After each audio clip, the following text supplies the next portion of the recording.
Les racines du ciel. Une émission de Frédéric Lenoir et Lélie Anvar, réalisée par Clotilde Pivin, préparée par Marie Dalquier, avec à la prise de son Pierre Mine.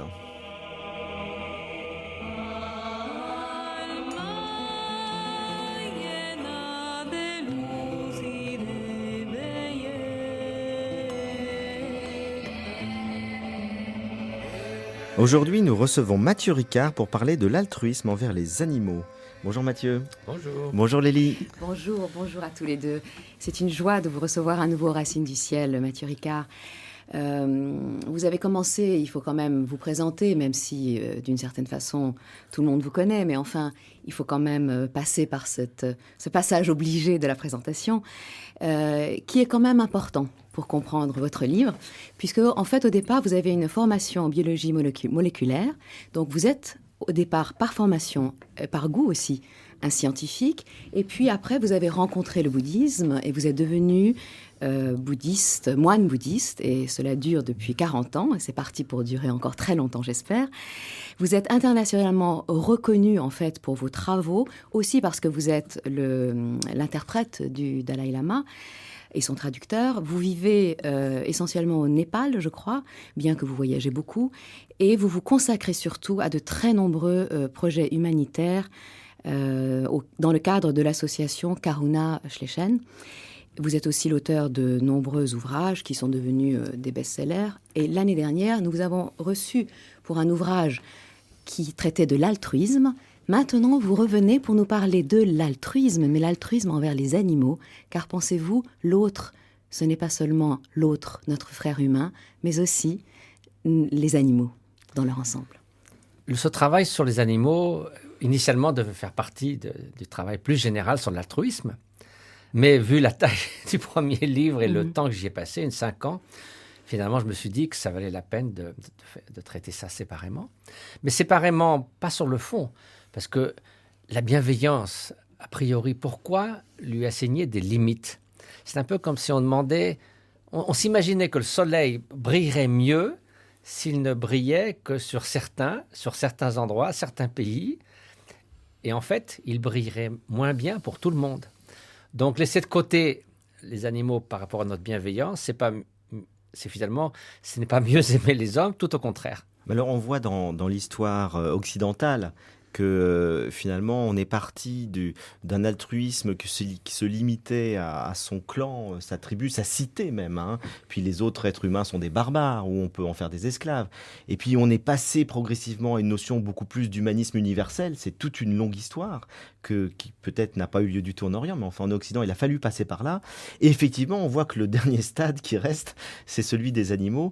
Et vous retracez, j'aimerais peut-être qu'on démarre par là, un petit historique qui est très intéressant sur pourquoi, effectivement, comment on considère l'animal dans la tradition, dans la pensée occidentale, et pourquoi on a mis une telle rupture, un tel fossé entre l'homme et l'animal? Alors, je crois que si on parle d'histoire, c'est intéressant de remonter très loin dans notre histoire, puisque la race humaine, sous ses divers antécédents avant l'Homo sapiens sapiens, existait depuis déjà 1 million d'années. Et il s'avère que dans 99% de notre histoire, déjà, nous étions des chasseurs-cueilleurs. Ce n'est que depuis 12 000 ans que l'homme s'est sédentarisé, l'agriculture, l'élevage, etc. Pendant ces périodes, en gros, 90% de cette histoire, les hommes étaient principalement végétariens. Ils mangeaient accessoirement un peu de viande. Ce n'est que le Néandertal qui était un très gros carnivore. Ensuite est venue donc la sédentarisation. À partir du moment où on a pu accumuler des richesses, des biens, on a domestiqué les animaux et on a commencé à les tuer. Auparavant, les chasseurs-cueilleurs, il est clair qu'ils considéraient les animaux comme différents, jamais inférieurs. Et parfois même, ils savaient bien que certains animaux étaient supérieurs pour certaines choses. Je veux dire, il leur accordait parfois un pouvoir magique, l'esprit du jaguar, le grand caribou. C'est ensuite, lorsqu'on a commencé justement à tuer un peu en masse, disons, les animaux, ou même les animaux qu'on élevait, eh bien, forcément, c'est pas facile de tuer un animal à qui vous avez vécu, vous êtes devenu familier, qui d'une certaine façon fait un petit peu partie de la famille. Et donc là, il faut quand même, parce que les gens ne sont pas des mauvaises personnes, il faut retrouver un certain un certain accord avec soi-même pour pouvoir continuer à le faire sans se sentir constamment être une personne vile et mauvaise, etc. Donc, les idées, les dogmes sur lesquels les religions, d'un point de vue, se sont greffées, ont conduit à ces idées que soit l'animal était foncièrement inférieur, soit qu'il ne ressentait pas la douleur, soit qu'il n'avait pas d'âme, là on va apparaître les religions, soit encore qu'il a été simplement créé pour nous, donc sa seule vocation, c'est de meubler le paysage et puis d'être un instrument de notre survie, de notre bien-être. Donc à partir de ce moment-là, ça justifiait moralement l'instrumentalisation des animaux. Puis, donc, il y a eu quand même, tout au long de l'histoire, des grandes voix qui ont vu autrement. Et ce n'est pas seulement dans les religions d'Extrême-Orient comme le jaïnisme, qui était le plus strict pour le respect des autres êtres sensibles, et le bouddhisme, avec en général un respect des êtres sensibles, mais pas toujours, par exemple, d'adopter un régime végétarien. Tandis qu'en Occident, c'est vrai, il y a eu toute une longue période où on a simplement considéré les animaux comme des temps de la machine à faire des saucisses et que leur douleur ne comptait pas. Simplement, il ne fallait pas être trop cruel envers eux parce que ça nous rendait cruels, nous, êtres humains. Et donc, c'était un peu une sorte d'effet indirect c'était pas bon pour l'être humain de faire preuve de trop de cruauté, mais pour les animaux, ça n'a pas d'importance. Oui, et là, Descartes a joué un rôle important dans l'histoire philosophique occidentale, en accentuant encore plus, d'ailleurs, que ne le faisait le christianisme, la rupture entre l'homme et l'animal. Donc Descartes, curieusement, scientifiquement, disait que d'être végétarien, c'était bon pour la santé, mais ce n'était pas du tout sur des principes éthiques et moraux, puisque ces fameuses théories des animaux-machines, qui a été reprise ensuite par Malebranche et autres, où il disait en gros, l'animal, c'est comme une horloge. Si ça fait du bruit parce que vous lui donnez un coup de pied, c'est parce que vous donnez un coup de pied dans un réveil matin, il fait gling-gling. Mais en gros, ça n'a pas d'importance. Donc ça a permis aussi, par exemple à Claude Bernard, qui a tué des dizaines de milliers d'animaux avec satisfaction de certain point de vue, puisqu'il allait jusqu'à, devant ses élèves, crucifier des animaux, les découper vivants, et en disant, vous savez, si ça crie, c'est absolument pas parce qu'ils sentent de la douleur, c'est purement mécanique. Donc tout ce courant de pensée s'est produit en même temps, dans le monde anglo-saxon et en Europe en général, des voyageurs étaient allés en Inde, ils avaient vu ce qu'ils appelaient les brahmines, ils faisaient ça. En général, toute l'Inde, c'était des brahmines qui s'occupaient des vieux animaux, ils les soignaient jusqu'à leur mort, ils soignaient les animaux sauvages, ils sont revenus en disant, mais ces gens-là ont une éthique beaucoup plus subtile, étendue que la nôtre, et nous devrions en prendre des leçons, et souvent c'était aussi une réaction contre le christianisme. Donc il y a eu un grand mouvement de végétarisme avec Isaac Newton, Percy Shelley, et bien d'autres encore, qui de nouveau, et Schopenhauer, qui s'est de nouveau un tout petit peu, dissipé, et puis c'est revenu dans le monde anglo-saxon, avec la libération animale de Peter Singer, et maintenant un courant, finalement, de par le monde, pour simplement reconnaître que les animaux, oui, ce sont des êtres sensibles, ce ne sont pas des biens meubles. Un mouton n'est pas un tabouret qui se déplace. Ils ressentent la douleur, on le sait bien. On peut même dire que beaucoup d'animaux ont une conscience finalement assez subtile, des émotions, etc., etc. Ils sont différents, ils ont même des cultures. Mais ce n'est pas les mêmes que les nôtres, bien sûr. Et là, on peut dire que sur cette question de la compréhension de l'animal comme un être complexe, sensible, avec des émotions, etc., il y a des progrès scientifiques qui ont été faits effectivement au cours des dernières décennies très importants dans l'observation du monde animal, ce qui fait qu'au-delà, je dirais, des perceptions intimes de type affectif qu'on peut avoir, on a une connaissance beaucoup plus rigoureuse du monde animal. Alors, on a fait toutes sortes d'expériences, aussi bien avec, par exemple, les grands singes. Alors, on sait, par exemple, un fameux éthologue japonais, Tetsuro Matsuzawa, a montré notamment que les chimpanzés étaient beaucoup plus doués en calcul mental que nous. Donc, ils sont capables, vous savez, en gros, un être humain, si vous lui montrez 7 chiffres sur un écran dans le désordre, au-delà de 7 chiffres, il se trompe presque tout le temps. Les chimpanzés, 15 chiffres, on les met dans n'importe quel ordre, tac, tac, tac, tac, tac, tac. Ils mémorisent. C'est 4 fois plus vite qu'un être humain, avec beaucoup plus de succès. Donc, ça, c'est une chose. On s'est aperçu que les corvidés étaient incroyablement malins, qu'ils fabriquaient des outils. Vous savez, l'homme a fabriqué le crochet il y a 30 000 ans. Les corneilles de Nouvelle-Calédonie utilisent des crochets tous les jours, qu'elles trouvent dans la nature et qu'elles façonnent elles-mêmes. Elles les gardent dans leur nid, elles volent avec dans leur bec le matin suivant.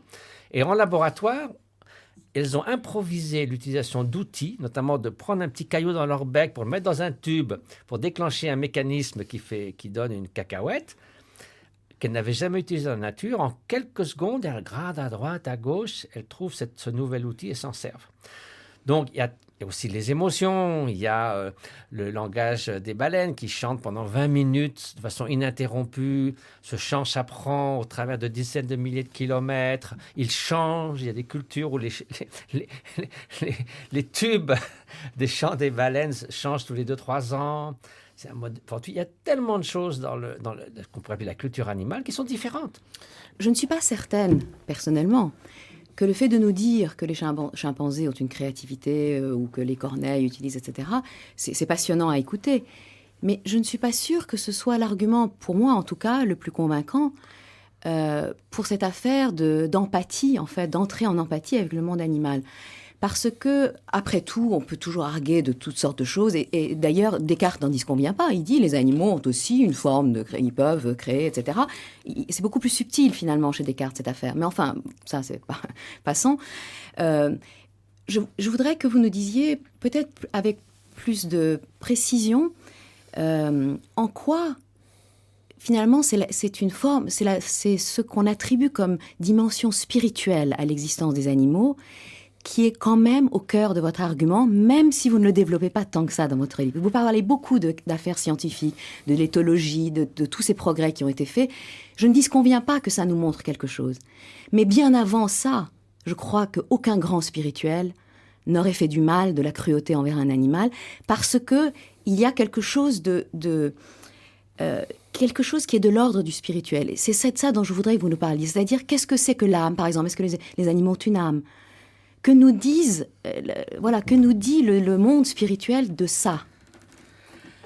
Alors, avant tout, je voudrais répondre d'abord à la première partie de votre argument, tout à fait justifié, à savoir que même si on essaie de montrer à juste titre que les animaux ont une forme d'intelligence, ils ont des capacités qui sont différentes des nôtres, des cultures différentes des nôtres, c'est pas ça qui exige que nous étendions envers eux notre bienveillance. Oui. Parce qu'à ce moment-là, on pourrait aussi faire des gradations entre les êtres humains, les plus intelligents, les moins intelligents, etc., etc.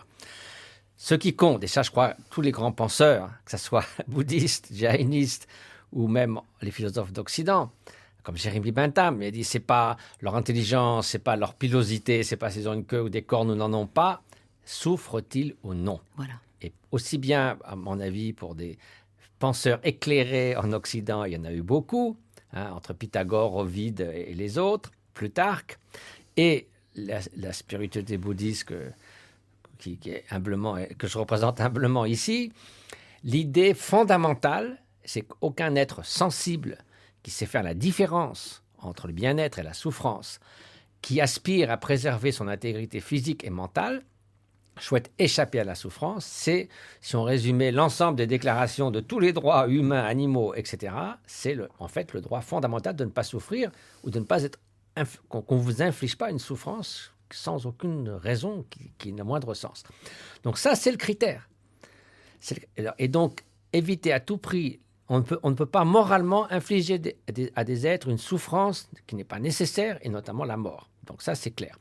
Alors là-dessus, spiritualité, bon, vous dites qu'il n'y a aucun être spirituel qui n'ait pas eu sympathie pour les animaux. J'ai dit les grands spirituels.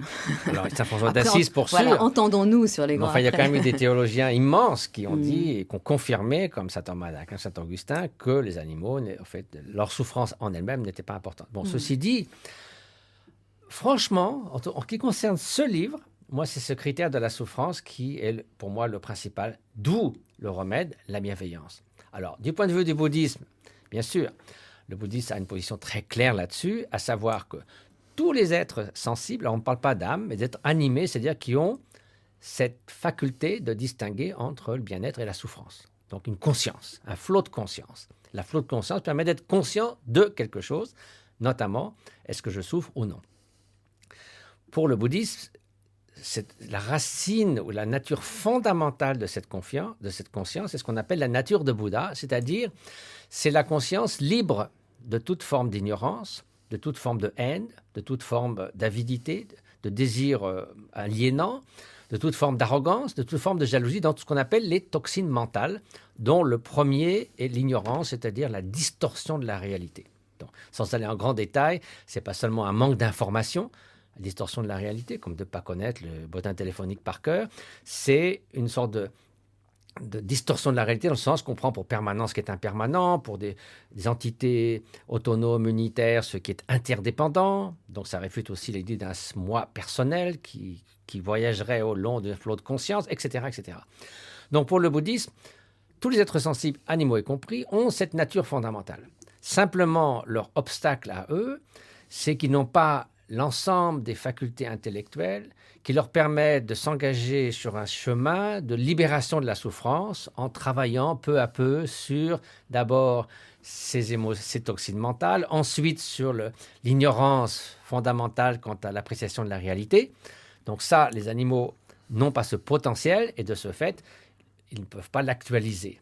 Mais ceci dit, ils ne sont pas ontologiquement différents puisqu'ils ont cette nature de Bouddha. C'est ce que j'allais vous poser comme question. C'est le cœur du problème. Est-ce que c'est une différence de degré ou de nature? Alors, pour le bouddhisme, la nature fondamentale est la même, mais les animaux sont prisonniers un peu d'un manque de faculté pour l'actualiser. Mais pourquoi ils n'ont pas ces mêmes facultés que les humains? Est-ce qu'il y a un saut qualitatif pour être un être humain? Non, c'est simplement que si vous dites un animal, voilà, en étudiant tel texte sur la nature de la conscience ou en écoutant tel enseignement sur la façon de se débarrasser de l'agressivité, de la jalousie, etc., ce n'est pas quelque chose qu'ils peuvent saisir et mettre en pratique. Mais là, on rejoint quand même un petit peu les arguments de la théologie monothéiste, principalement chrétienne, mais aussi d'une autre manière juive et musulmane, qui explique que Dieu a créé l'homme à son image et à sa ressemblance, et que l'image et la ressemblance de Dieu chez l'humain, c'est l'intelligence abstraite, c'est-à-dire capable justement de s'élever au-delà d'un réflexe organisationnel pour penser l'abstraction et aller jusqu'à la conscience de soi et la conscience de Dieu. Et c'est une forme de volonté qui permet d'aimer librement jusqu'à se sacrifier, par exemple. Donc, est-ce qu'on pourrait dire que donc cette pensée, je dirais, théologique, elle a servi, si vous voulez, dans toute l'histoire de l'Occident, pour montrer qu'il y avait une différence fondamentale entre l'homme et l'animal, même si on peut respecter les animaux parce qu'ils souffrent, il y a une différence de nature à cause de l'image divine. Comment vous traduiriez cette pensée dans le bouddhisme? Parce que la nature de Bouddha, vous nous dites qu'il y a quand même une spécificité chez l'être humain. D'où vient-elle cette spécificité? La nature de Bouddha, elle est la même chez les animaux et chez les êtres humains. Déjà, c'est pas mal pour commencer. Ensuite, alors là, intervient je mets ma casquette bouddhiste, si vous voulez. Oui. Le bouddhisme envisage une série d'états d'existence en nombre incalculable. Ce n'est pas simplement l'être humain, puis ensuite le purgatoire, l'enfer ou le paradis. Il y a des centaines de milliers d'existences, dont pour nous, de très nombreuses existences en tant qu'animal. Il n'y a pas de discontinuité. Ça, c'est important. Notre flot de conscience peut avoir été 500 vies une fourmi, 500 vies un bœuf, 500 vies un éléphant, aujourd'hui un être humain. Et de nouveau, si je tombe un peu dans des travers qui font que j'ai une sorte qui me mène à renaître comme un animal, c'est une chose possible. Donc, si vous voulez, le fait qu'il y ait un continuum de conscience qui n'est jamais interrompu et qui se manifeste ou prend comme support physique différents états qui peuvent être non seulement le monde des animaux et le monde des humains, mais on envisage différents types de mondes dans lesquels on peut renaître, dont les animaux et les êtres humains sont les seuls qui sont visibles à nos yeux. Alors, je pense que cette idée de continuum de conscience, ce n'est pas la même chose que le continuum envisagé par les scientifiques, mais ça n'envisage pas un saut ontologique. C'est-à-dire que c'est moi, Bibi Fricotin ou Mathieu Ricard, qui ai pu être une fourmi dans une vie passée. Oui, mais ça implique quand même une forme de hiérarchie. C'est-à-dire que vous dites, si on a à la limite un mauvais karma, on va redescendre au niveau animal. C'est une hiérarchie non pas fondamentale, puisque la nature de Bouddha est la même. C'est une hiérarchie quant aux possibilités de se libérer de ce qu'on appelle l'océan du monde conditionné par la souffrance, du samsara. Et nous-mêmes, êtres humains, il n'est pas du tout dit que nous allons utiliser ce potentiel pour le faire. Et la plupart des êtres humains se consacrent plutôt à devenir riches, célèbres, influents et autres qu'à se libérer de la souffrance. Donc, de ce fait, on parle aussi de vie humaine, qui est une sorte de semblant de vie humaine, puisqu'on ne l'utilise pas pour en extraire la quintessence pour atteindre l'éveil. Mais est-ce que l'être humain a une qualité spécifique, type intellectuel, que n'ont pas les animaux pour le bouddhisme? Alors on peut dire, et je crois que là on rejoint sans doute, mais ce n'est pas une qualité ontologique, c'est la faculté de poursuivre une quête et une démarche pour éliminer tous ces différents facteurs qui empêchent d'actualiser cette nature que nous avons tous et qui est d'ailleurs celle de ma propre conscience dans une existence passée, d'après le bouddhisme. Donc, si vous voulez, c'est comme une pépite d'or qui est la même chez un animal, chez un homme. Mais moi, si j'étais une fourmi dans une vie passée, c'était un moment où cette pépite d'or était enfouie dans une sorte de gangue, de sorte qu'elle ne pouvait pas exprimer toute sa valeur. Aujourd'hui, chez un être humain, cette couche est un peu plus légère. Je peux l'affronter, la sticker, la faire briller. Ce n'est pas dit que je vais le faire. Et beaucoup d'êtres humains manquent si vous voulez, ne mettent pas à profit cette opportunité. Donc, c'est toute une question de degré. Et là, à mon sens, on rejoint l'esprit, évidemment pas la lettre et la description, loin de là, de l'évolution, où c'est une question de degré. Alors, les gens qui prônent... Ce qu'on appelle le non-spécisme, c'est-à-dire qu'il n'y a pas de différence des espèces. Ça les offense qu'on parle de degrés. Mais bon, d'abord, c'est des degrés dans beaucoup de choses, pas seulement l'intelligence. Je veux dire, il s'agit de se retrouver, trouver son chemin dans Paris. Moi, je suis plutôt nul. Une barge rousse ou un oiseau migrateur qui navigue soit sur les étoiles, soit sur la lumière polarisée, qui fait 10 000 km en volant sans se poser pour arriver en Afrique du Sud, en Nouvelle-Zélande, en partant de l'Alaska, je dirais, elle a des facultés dont je n'ai pas la moindre idée. Donc, pour elle, ces facultés-là sont beaucoup plus utiles que de composer les préludes et fugues de Bach. Ça ne lui servirait à rien du tout. Donc, vous voyez, ce qu'on appelle le fait que l'être humain, à l'évidence, ait une intelligence, l'intelligence telle qu'on l'entend, la plus développée qui soit, ça veut dire que pour lui, c'est la meilleure façon de survivre, de s'épanouir, justement de préserver ce qu'il est en tant qu'être humain. Mais pour une chauve-souris qui sort par 10 000 à l'entrée d'une grotte dans le noir, ce qui compte, c'est d'avoir un sonar pour ne pas se rentrer dedans.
Vous êtes sur France Culture dans l'émission Les Racines du Ciel en compagnie ce matin de Mathieu Ricard. Nous parlons de l'altruisme envers les animaux à l'occasion de la sortie de son très beau livre Plaidoyer pour les animaux, faire une bienveillance pour tous chez Alary Éditions. Lélie Anvar. Oui, alors à nouveau, c'est vrai, vous faites allusion à cette question de l'intelligence, en fait, qui a des degrés divers et qui a des utilités diverses. Mais en réalité, quand même, ce que vous dites, c'est que l'homme, alors je ne sais pas si c'est une question de degré ou si c'est hiérarchique ou je ne sais pas ce que c'est, mais il y a quand même une singularité humaine qui fait que l'homme peut même avoir une démarche de considérer l'animal dans une perspective de bienveillance, ce que les animaux n'ont pas. Un loup n'aura jamais la démarche d'avoir de la bienveillance, encore qu'il paraît qu'il y a des louves qui s'occupent des bébés. Mais enfin, dans le monde, les prédateurs sont les prédateurs. Un lion ne sera jamais bienveillant avec une antilope, je veux dire. Mais enfin, alors que nous pouvons penser la bienveillance et nous pouvons nous battre là-dessus, puisque parmi les humains, il y a ceux qui pensent qu'on peut massacrer les animaux sans réfléchir, qu'on peut faire de la corrida et que c'est très bien, et puis il y a ceux qui disent non, nous ne sommes pas d'accord. Mais ce que je veux dire par là, c'est que quand même, il y a une différence fondamentale qui n'est pas qu'une question de degré. Il y a une différence considérable, je ne dirais pas fondamentale, dans le degré d'intelligence ou de et de bienveillance. Sûrement. L'homme est la seule est le seul espèce qui peut faire le plus grand bien, à très grande échelle, comme le plus grand mal. Donc, c'est de nouveau une question d'échelle aussi. Alors, quand vous dites, je pensais pendant que vous parliez à tous les exemples que vous avez donnés, les loups sont bien connus justement pour leur vie sociale très riche, leur bienveillance certainement vis-à-vis de l'ensemble de la meute, et parfois même vis-à-vis de certains êtres humains qui vivent avec eux. Vous parlez des lionnes, il y a une lionne très fameuse en Afrique du Sud qui avait adopté 4 petites antilopes. Bon, tout ça, ce sont des exceptions. Oui, c'est ça, ce sont des exceptions. Ceci dit... Et c'est pas pensé. Non, il y a évidemment une sécurité de l'homme qui ne reconnaîtrait pas l'incroyable richesse de la nature humaine.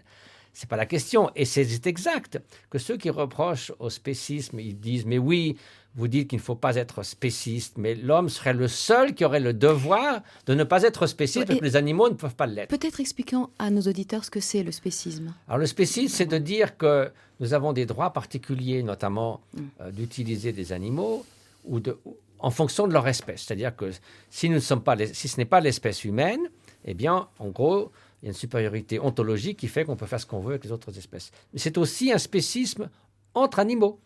On trouve les dauphins, les petits chats extrêmement mignons, on n'aime pas les cochons, donc on va aimer nos chats et nos chiens, manger les cochons, porter les vaches.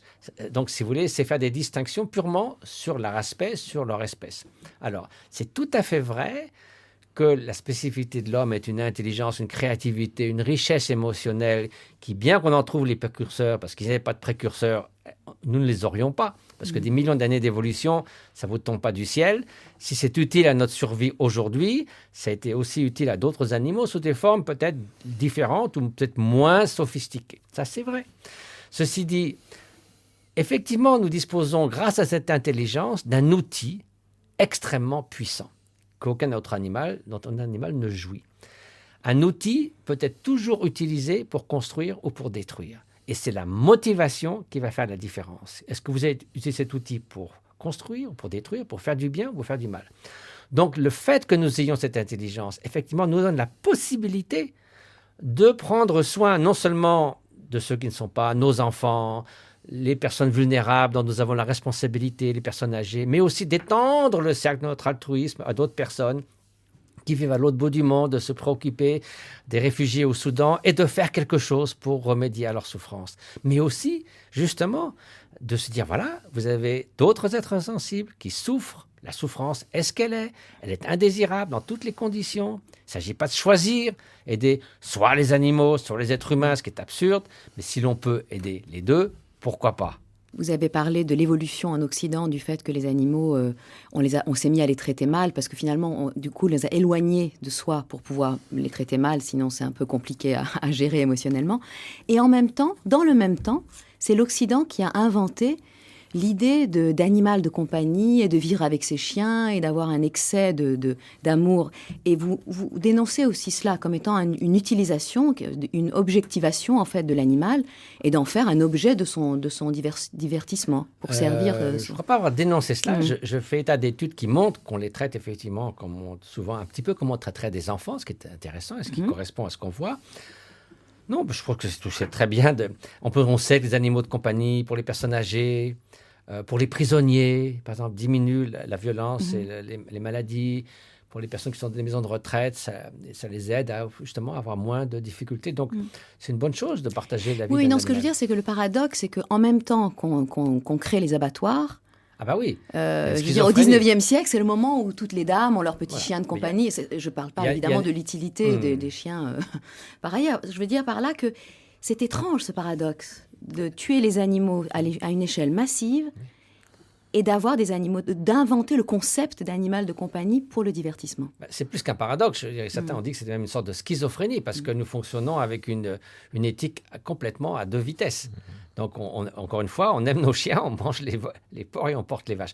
Et on voit ça dans cet épisode dramatique d'un jeune homme qui avait maltraité un petit chat dans la banlieue de Marseille, qu'il avait jeté en l'air, jeté contre les murs.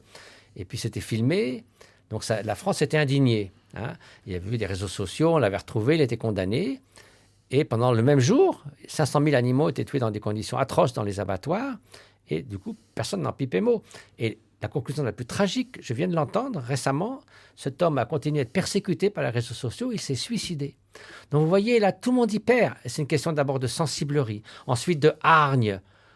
Le petit chat, il a quand même survécu. C'est vraiment très déplacé par rapport, on devrait s'occuper de la souffrance là où vraiment elle est à un niveau massif. Quand on songe, et qui connaît ces nombres, 60 milliards d'animaux terrestres tués chaque année, 1000 milliards d'animaux marins pour notre usage, que ce soit la nourriture, ce que nous portons, les objets que nous utilisons.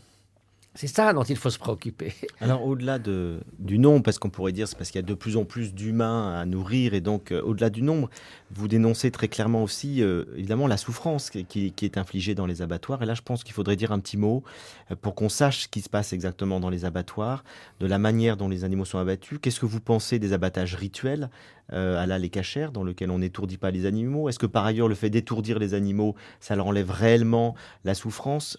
Dites-nous un petit peu cette enquête que vous avez faite à partir de beaucoup de documents sur la face cachée des abattoirs. Évidemment, je ne suis pas le seul à l'avoir Oui, fait. mais Beaucoup vous l'ont avez- fait avant moi. Oui, d'ailleurs, vous donnez une bibliographie très complète Oui. à ce sujet. Donc, je fais qu'ajouter de l'eau au moulin de tout ça. Mais c'est vrai que, d'abord, c'est quasiment impossible de s'introduire dans un abattoir. En tant que journaliste. C'est mieux gardé qu'une centrale nucléaire. Oui, à moins que vous soyez justement commissionné par eux pour peindre une image réconfortante des abattoirs, c'est quasiment impossible. D'autre part, il y a on essaie clairement de désinformer la population. Je cite le cas d'un abattoir où tous les murs sont peints à l'extérieur de fresques idylliques. On voit des vaches souriantes, la marguerite à la bouche, alors que l'autre côté, c'est l'enfer. Alors l'enfer, qu'est-ce que c'est? Par exemple, pour tout ce qui est des poulets et des poules, elles vivent en gros 1/60 de leur durée de vie. On les maintient en vie principalement avec des injections massives d'antibiotiques. Aux États-Unis, 80% de tous les antibiotiques produits sont utilisés pour l'élevage, pour les maintenir en vie le temps de les tuer. Parce qu'on ne peut pas les soigner individuellement. Quand vous avez 70 000 poules qui n'ont jamais vu le jour, qui sont gérées par 10 personnes, quand ça commence à aller mal, on les tue en masse. Alors, les porcs, par exemple, les truies donnent bas à environ des portées de 25-28 porcelets au lieu de 15 normalement. Donc, elles ont été manipulées pour avoir... Et on tue généralement en les tuant sur le ciment, en leur frappant la tête sur le ciment, une dizaine des porcelets les plus chétifs parce qu'on ne va élever que les autres. Et la truie, elle est enfermée dans ce qu'on appelle une vierge d'acier, donc c'est pas très rigolo. Les vaches, alors, ça va tellement vite, hein, on les rend soi-disant inconscientes par électronarcose, donc une sorte de matraque électrique qui les rend inconscientes. Ça dure environ 30 secondes à 1 minute. Donc ce qui fait, et c'est montré dans quasiment tous les abattoirs, qu'au moment où ils sont suspendus par une patte, déjà une vache qui pèse je ne sais pas combien, 400-500 kilos, et qu'on commence à la couper en morceaux, 15% ont repris conscience. Donc, on coupe des animaux conscients en morceaux. L'abattage rituel, on sait que soi-disant, on cache le couteau derrière le dos jusqu'à un dernier moment. Enfin bon, à un moment donné, on commence à leur couper le cou sans électronarcose parce qu'il faut qu'elles soient conscientes. Et comme, soi-disant, on ne fait de la viande halal et cachère que pour ceux qui l'exigent, encore que ça soit douteux moralement, et que certains rabbins comme David Rosen se sont dit la seule viande cachère, ça serait de ne pas tuer les animaux. Et certains l'ont dit aussi pour la viande halal. Mais ceci dit, donc certains l'exigent, mais comme ça coûte plus cher d'avoir 2 chaînes d'abattage, donc en gros, on n'en fait qu'une pour gagner de l'argent, et 60% de la viande que les autres personnes de la population française mangent sont des viandes tuées au prix de grandes souffrances chez les animaux. Donc tout ça, c'est bien connu, mais c'est complètement caché. Alors, vous expliquez que cette surconsommation de viande pose plein de problèmes. C'est-à-dire que non seulement elle est inutile au point de vue de la santé, voire nocive, mais en plus, elle crée des problèmes environnementaux massifs de pauvreté. Donc, parlez-nous un peu de cet aspect-là aussi des choses importantes. C'est de nouveau paradoxal, parce que des gens vous disent « Ah, mais enfin, il y a quand même remédié à la pauvreté humaine. Pourquoi est-ce que vous perdez votre temps, vous occupez des animaux ?» Bon, un des éléments de la pauvreté humaine, donc on pourrait déjà éviter d'envoyer 750 millions de tonnes de maïs, de blé et de soja produits dans les pays en voie de développement, en Amérique du Sud et en Afrique, pour aller nourrir l'élevage industriel destiné à la production de viande dans les pays riches. Parce que l'équilibre est clair. En Amérique, on mange 120 kilos de viande par an par habitant. En Europe, 80. En Afrique, entre 5 et 10. Et en Inde, 3. Donc, ça pourrait nourrir 1,5 milliard de personnes dans la pauvreté. Et il y avait des pays africains où on continuait à exporter du grain vers l'Angleterre et l'Europe au moment où il y avait des famines. Donc, si vous voulez remédier à la pauvreté, numéro 1, cessez d'exporter vos denrées alimentaires pour fabriquer de la viande pour les pays riches. C'est déjà quand même pas mal. Deuxièmement, si on songe aux générations à venir, on sait que l'élevage industriel avait toute la chaîne de production, c'est-à-dire la déforestation, le transport des céréales justement vers les pays riches où l'élevage en massif est fait, contribue 15% au réchauffement global par travers le gaz d'effet de serre. C'est-à-dire après les habitations, les usines, les maisons, les habitations humaines. Et avant même les transports. On vous dit qu'il faut des voitures hybrides, etc. Mais c'est seulement le troisième facteur. Donc l'élevage industriel a une composante considérable pour le réchauffement global. Sur l'eau également. L'eau, pour faire 1 kilo de viande de bœuf, on utilise 15 000 litres d'eau. Et l'eau potable, évidemment, est une denrée de plus en plus rare sur la planète. Il y a 50% des gens sur la planète qui ne disposent pas de ressources convenables d'eau potable. Bon. Et alors, on vous dit, finalement, c'est quand même la santé humaine. Donc, ça veut dire qui? Les pays riches, les gens qui peuvent se le permettre, en ignorant tout le reste de la population et les générations à venir. Mais admettons que notre égoïsme individualiste dise c'est bon pour la santé. C'est même pas vrai. Puisque d'abord, s'il y a 20% de protéines dans la viande, certes, mais dans les extraits de soja, il peut y en avoir jusqu'à 35%. Et, cerise sur le gâteau, les meilleures études épidémiologiques menées récemment, et là quand même la science, il faut tenir compte des connaissances, ont montré certaines sur 100 000 personnes suivies sur 10 ans, certaines sur 10 000 personnes suivies sur 20 ans, que les consommateurs de viande qui mangent de la viande tous les jours ont en gros une mortalité accrue de 15% annuellement de cancer et de maladies cardiovasculaires. Donc, c'est bon pour qui y gagne dans cette histoire? Tout le monde perd. Tout le monde y perd. Sauf les éleveurs. Voilà. Sauf les grands lobbies, Tyson Foods qui détient 95% de l'industrie du poulet aux États-Unis, etc., etc. Conclusion, d'un point de vue scientifique, au niveau de la santé, qu'est-ce qui serait le bon? C'est le végétarisme total ou peu de viande ou que de la viande bio? Enfin, qu'est-ce que vous recommanderiez d'un point de vue alimentaire? Le végétarisme total, c'est une question d'éthique à mon sens. Moi, j'ai fait ce choix, mais simplement, je pense que si on change à l'avenir de la planète et si on change à la santé humaine, en tout cas, réduire considérablement la consommation de viande. On ne consommait pas autant de viande dans le passé. Les 400 millions de végétariens en Inde, ils ne sont pas anémiques. Ils ne se portent pas plus mal que le reste de la population, probablement plutôt mieux. Donc, si vous voulez ne manger qu'une fois par semaine ou 1 ou 2 fois par semaine au maximum, ça serait la façon la plus rapide et efficace de pallier au réchauffement global et d'éviter 15% de mortalité accrue chez les êtres humains. Ceci dit, après, c'est un choix éthique qu'on doit faire en son fort intérieur. Est-ce que moi, je souhaite vivre de la souffrance et de la mort des autres? Ça me regarde. Mais globalement, pour l'humanité, pour la pauvreté, pour la santé humaine et pour le sort des générations à venir, le rapport du GIEC a clairement dit que continuer cette croissance de consommation de viande au rythme où elle se poursuit, ce seul facteur interdirait l'espoir de garder le réchauffement global en dessous de 2 degrés d'ici la fin du siècle. Rien que l'élevage industriel, la production de viande. Et est-ce que vous établiriez une distinction, que ce soit d'un point de vue éthique ou d'un point de vue de santé économique, etc., entre le poisson et la viande? Le poisson, on sait, est probablement légèrement meilleur pour la santé que la viande rouge. En tout cas, ça c'est certain. Ceci dit, sur le plan éthique, ça ne tient pas la route. On sait maintenant que le poisson, même s'il n'a pas d'expression faciale, a toutes les terminaisons nerveuses et les neurotransmetteurs pour reconnaître la douleur. On sait bien qu'il souffre, non seulement les poissons, mais les crustacés, les crabes, même les crevettes détectent la souffrance. Donc, sur le plan éthique, il n'y a aucune différence. Moi, quand je vais dans un restaurant, je dis je suis végétarien, il dit ah bon, vous mangez du poisson? Alors, j'essaie de ça de prendre avec un peu de légèreté. Je dis écoutez, cher ami, tout ce qui nage, tout ce qui court, tout ce qui vole, c'est mes copains. Et moi, je ne mange pas mes amis. Alors, tout le monde, ah, c'est très bien, donc ils comprennent.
Vous êtes sur France Culture dans Les Racines du ciel en compagnie de Mathieu Ricard. Nous parlons de son ouvrage passionnant, Plaidoyer pour les animaux, à la réédition. Lélie Anvar. Oui, alors sur cette question du végétarianisme, c'est vrai que, d'ailleurs vous en citez plusieurs exemples, c'est spécifique évidemment au bouddhisme, et ce qui est très intéressant, c'est de voir que dans l'Antiquité, il y avait des écoles de sagesse et des penseurs de la sagesse antique, dont Pythagore, etc., qui pensaient que le végétarianisme était évidemment une option éthique très importante. Et c'était lié globalement au fait de mener une vie relativement ascétique, parce que c'est quand même la condition du développement de la sagesse, d'une certaine façon. Donc il y a un lien quand même entre végétarianisme et sagesse depuis les temps les plus reculés. Alors, ascétique, oui, certains. Les pères du désert, chrétiens, oui, absolument. Et d'autres, même la trappe, c'était une façon de se priver de ce qu'on appelait les bonnes choses. Alors ça, si vous voulez, éthiquement, c'est à la limite, quoi. Par contre, dans l'Antiquité, il y a eu des penseurs comme Pythagore, comme Ovide, comme Plutarque, qui a écrit un traité sur la consommation de la viande carnée, puis d'autres comme après Léonard de Vinci, et qui, eux, clairement, disaient « je ne veux pas faire de mon corps un cimetière ». Et donc ça, c'était pas du tout la question de santé, de se priver, soi-disant, des bonnes choses. Et donc, c'était vraiment le même point de vue que celui qui défend le bouddhisme du grand véhicule et les Jains, à savoir ne pas infliger des souffrances inutiles. Justement, alors vous citez un court passage, mais que je voudrais quand même lire. D'ailleurs, c'est vous qui l'avez choisi, parce que c'est un beau passage, justement, où Ovide développe cette idée. J'avoue qu'avant de vous lire, je n'avais jamais remarqué qu'Ovide avait écrit cela dans les Métamorphoses. Donc, comme quoi, il faut toujours relire ces classiques. Vous avez le blé, les pommes qui pèsent sur les branches souples. Vous avez le raisin qui gonfle dans les vignes vertes et les herbes plaisantes, les légumes que la cuisson fait doux et tendre. Vous avez le lait et le miel de trèfle. La terre est prodigue de provisions et ses nourritures sont aimables. Elle dépose sur vos tables des choses qui ne réclament ni le sang ni la mort. Hélas, quelle méchanceté que de faire avaler de la chair par notre propre chair, que d'engraisser nos corps avides en y enfournant d'autres corps, que de nourrir une créature vivante de la mort d'une autre. On peut difficilement dire ça mieux, n'est-ce pas? Mais enfin, les plantes sont aussi des êtres sensibles, des êtres vivants, donc vous mangez bien quelque chose, Mathieu. Alors là, je ne vous suis pas tout à fait, cher ami. Alors, je crois que la science a été très observante et rigoureuse en distinguant le monde végétal du monde animal, ce que fait aussi le bouddhisme. Et il y a des bonnes raisons à cela. Alors, c'est assez complexe, mais si vous voulez, une plante réagit, par exemple, le tournesol qui se tourne en fonction de l'orientation du soleil. C'est vraiment instantané et mécanique. C'est-à-dire qu'à partir du moment où il y a un côté plus chaud et plus froid de la plante, les auxines, les hormones végétales, poussent plus du côté froid, la plante se tourne vers là où il y a de la chaleur. La plante n'a pas de choix, elle n'a pas la possibilité de retarder, par exemple, une action. Il n'y a pas une action jamais délibérée. Et même, si vous voulez, les membres du règne animal les plus élémentaires, souvent peuvent s'approcher d'un objet de nourriture, mais s'il y a un danger aussi, hésiter, reculer, attendre, et s'éloigner d'eux ou aller vers. Même dans le bouddhisme, un animal, c'est-à-dire un être sensible, c'est l'idée d'aller vers ce qui favorise votre survie et de vous éloigner de ce qui la défavorise. Donc, et on voit ensuite un continuum sans interruption, de là jusqu'aux formes de plus en plus complexes. Alors, dans la science, on va dire que le système nerveux acquiert de la complexité, donc il y a des réactions de plus en plus sophistiquées, jusqu'à la conscience de soi, la conscience de l'autre, l'empathie, les émotions, etc. Mais il n'y a pas de discontinuité. Il y a seulement une gradation, tandis qu'entre la plante, qui comme ces réactions mécaniques, comme si vous chauffez un corps solide, il se dilate et puis il se rétracte dans le froid. Un caillou n'a pas de conscience, un morceau de bois n'a pas de conscience. Des études très précises sur la sensibilité des plantes, qu'on montrait qu'elles étaient par exemple très sensibles à la musique. Il y a des musiques qui les épanouissent, des musiques qui les oui, ce qui prouve qu'elles ont quand même une sensibilité. Que si on approche des couteaux d'une carotte, il se passe quelque chose, une réaction dans la carotte.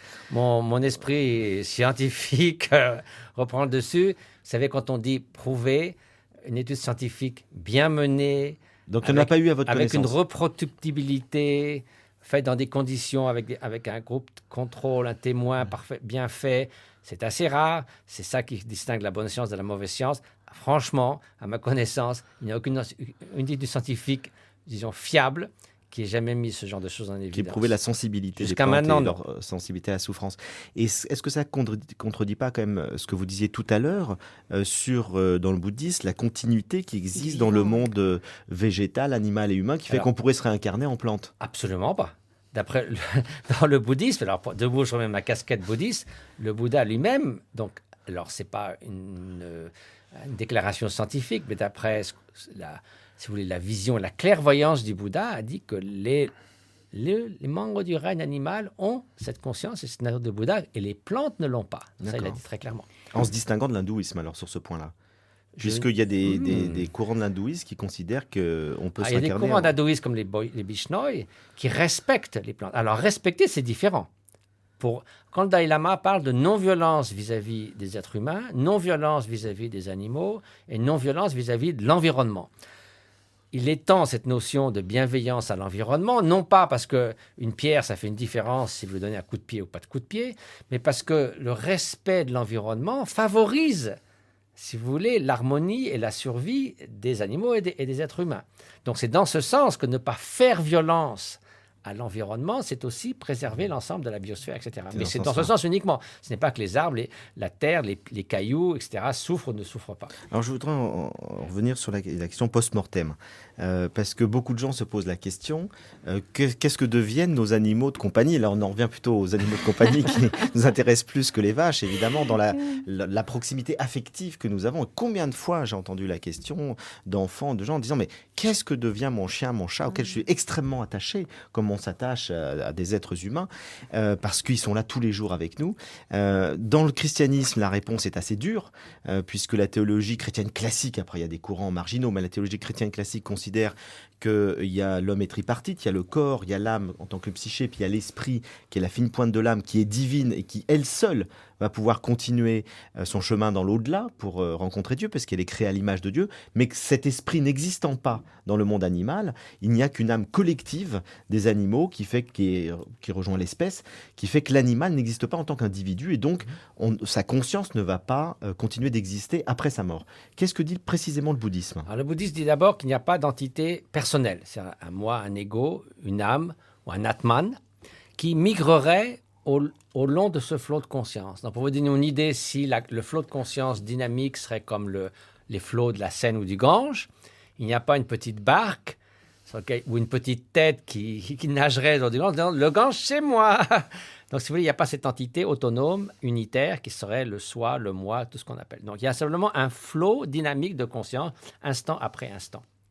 D'après le bouddhisme, ce flot peut prendre un support physique, qui est une existence animale, et dans l'existence à venir ou dans une existence passée, avoir été un être humain ou une autre forme de vie. Donc, c'est la même. Donc, quand on parle d'une personne, c'est-à-dire l'histoire d'un flot de conscience qui n'est pas une entité, eh bien, on peut dire que c'est la même flot de conscience qui a été un animal, qui est aujourd'hui un homme. Donc, il n'y a pas de discontinuité et certainement pas de différence fondamentale comme celle que vous mentionnez. Donc, d'une certaine façon, on peut continuer en tout cas, à aimer nos animaux de compagnie, même une fois qu'ils sont morts. Alors, on peut faire dans le bouddhisme, on ferait des bons vœux pour qu'ils aient une renaissance favorable, qu'ils ne soient pas exploités, triés, pris dans des pièges, réduits en chair en bouillie, comme les 50 millions de poussins mâles qu'on passe dans le broyeur pour nourrir ensuite les animaux de compagnie. Donc tout ça, on peut souhaiter ça, que notre animal ne renaisse pas comme ça. On peut lui souhaiter une renaissance humaine pour qu'il puisse étudier, pratiquer une voie spirituelle qui le mène à l'éveil. On peut faire plein de bons vœux, comme on fait des bons vœux pour des êtres chers. Alors, puisse-t-il à nouveau renaître comme un être humain, poursuivre le chemin spirituel jusqu'au bout. Donc, est-ce que vous avez une sensibilité personnelle à l'animal en dehors de la dimension éthique, que vous avez très clairement expliqué? Est-ce que vous avez des animaux auxquels vous avez été ou vous êtes attaché? Si vous voulez, est-ce que dans votre ermitage, il y a un loup qui vient vous voir? Non, c'est pas un loup, c'est un tigre. Une tigresse. Enfin, elle n'est pas venue me voir trop près, heureusement. Mais je sais qu'elle est dans le secteur, je l'ai entendue, d'autres l'ont vue. Je nourris tous les bons, gentils petits chiens qui savent exactement l'heure du petit déjeuner le matin à 8h et l'heure du déjeuner à midi et qui arrivent en frétillant de la queue. Non, ce que je veux dire, c'est que l'idée fondamentale qui, moi, m'inspire et qui est celle du bouddhisme, c'est d'essayer, dans la mesure du possible, d'engendrer une bienveillance pour tous. C'est un peu l'idée du soleil qui brille sur tous les êtres, sans discrimination. Alors, c'est vrai qu'il y a, à un moment donné dans votre vie, des êtres humains dont vous avez davantage la responsabilité, qui sont plus proches de vous pour toutes sortes de raisons de l'existence, et ils sont plus près du soleil, ils reçoivent davantage de chaleur. Mais ce n'est pas sous une forme d'une discrimination. Donc, les petits chiens qui viennent quémander un petit bout de mon repas, j'ai une bienveillance particulière pour eux parce qu'ils sont dans le champ de mon attention. Et donc, si j'ai un petit peu de bienveillance, cette bienveillance va s'appliquer à eux. Ce n'est pas au prix de me désintéresser du reste de l'humanité et du reste des animaux sensibles. Je ne peux pas, bien sûr, nourrir l'ensemble de la planète. Au sein de notre association Karuna, nous soignons 100 000 patients par an. Nous avons 25 000 enfants dans nos écoles, dont ceux qui me disent « Oh là là, vous occupez des animaux, est-ce que ce n'est pas indécent de ne pas vous préoccuper des humains ?» Je peux leur répondre ce que disait une fois Sœur Emmanuel à quelqu'un qui l'est pris à partie. « Et vous, monsieur, qu'est-ce que vous faites pour l'humanité ?» Donc, se servir l'humanité ou servir les animaux, pour moi, c'est simplement appliquer la bienveillance à tous. Je ne fais pas l'un au prix de l'autre. Je ne m'occupe pas moins des êtres humains en essayant très humblement et modestement, dans mes mesures de mes moyens, de m'intéresser à la souffrance des animaux. Je crois que j'aime bien cette citation de Lamartine. On n'a pas deux cœurs, un pour les humains, un pour les animaux. On a un cœur, on n'en a pas. Donc quand on a un grand cœur, il y a de la place pour tout le monde. En plus, de nouveau une citation, c'est le meilleur investissement qu'on puisse faire. Albert Schweitzer disait « L'amour est la seule chose qui double à chaque fois qu'on le donne. Donc pourquoi ne pas le donner à tout le monde ? Ça continuera à doubler de plus en plus. » Donc franchement, en fait, ce livre peut paraître assez tragique parce qu'il fait état de souffrances innommables qu'on affiche aux animaux. Mais c'est vraiment un appel à la bienveillance. Eh bien, merci Mathieu Ricard. Je rappelle le titre de votre ouvrage « Plaidoyer pour les animaux » aux éditions Alary. Et je signale en passant aussi un petit livre de notre ami Franz-Olivier Gisbert, « L'animal est une personne » pour nos sœurs et frères les bêtes. Donc c'est écrit plus à sa manière, avec son ton très personnel. Je sais que Franz-Olivier Gisbert est végétarien depuis longtemps aussi pour des raisons éthiques. Donc voilà, vous soulevez un débat, enfin vous appuyez une plaidoirie qui trouve de l'écho de plus en plus dans nos sociétés occidentales et je crois qu'il faut vraiment s'en réjouir. Merci à vous.